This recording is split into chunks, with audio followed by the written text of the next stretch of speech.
4 जुलाई को आम चुनाव होंगे। प्रधानमंत्री ऋषि सुनक ने बुधवार को कैबिनेट बैठक के बाद आम चुनाव का ऐलान कर दिया है। संसद को अगले हफ्ते भंग कर दिया जाएगा। ब्रिटेन में चुनाव साल के आखिर में होने वाले थे, मगर अब सुनक के फैसले ने सबको चौंका दिया है।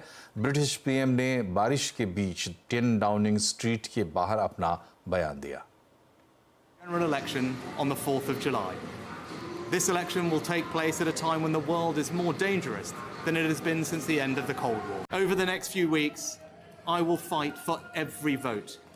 I will earn your trust, and I will prove to you that only a Conservative government led by me will not put our hard-earned economic stability at risk.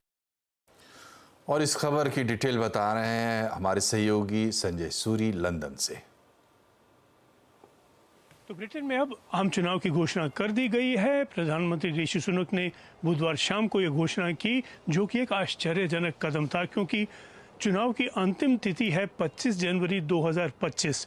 लोग मान के चल रहे थे कि शायद सितंबर अक्टूबर तक चुनाव बुलाया जाएगा, लेकिन अब ये 4 जुलाई को होगा। बहुत ही तेज़ी से ये कदम अब आगे बढ़ते चले जा रहे हैं, क्योंकि अब पार्लियामेंट इस हफ्ते डिसॉल्व हो जाएगी और पूरी तरह से कैंपेनिंग शुरू हो जाएगी। एक कठिन समय ऋषि सुनक के लिए, जबकि ऑपोजिशन की लेबर पार्टी ओपिनियन पोल्स में लगभग 20 पॉइंट आगे है कंजर्वेटिव से। दूसरी ओर जितनी भी बाई इलेक्शंस हुई हैं, लगभग सारी की सारी कंजर्वेटिव पार्टी हार चुकी है। ऋषि सुनक मान के चल रहे हैं कि जो कुछ वायदे उन्होंने किए थे वो पूरे हो गए हैं, जैसे कि इन्फ्लेशन, महंगाई ज़रूर कम हुई है, लेकिन साथ ही साथ इसका मतलब ये रहा है, और ये कम इसलिए हुई क्योंकि इंटरेस्ट रेट बढ़ा दिए गए, तो ग्रोथ भी साथ साथ कम हो गई है। और दूसरा वायदा था कि वो ग्रोथ को बढ़ाएंगे, तो जो पहला वायदा पूरा हुआ, लेकिन दूसरा जो था वो उसी कारण पूरा नहीं हो पाया।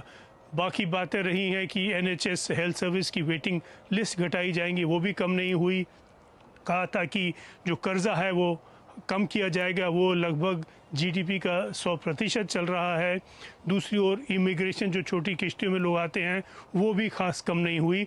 तो वायदे नहीं पूरे हुए और ऋषि सुनक पोल्स में पीछे हैं। फिर भी इलेक्शन बुलाना तो था ही, और ये काम अब बहुत जल्दी सामने आ रहा है।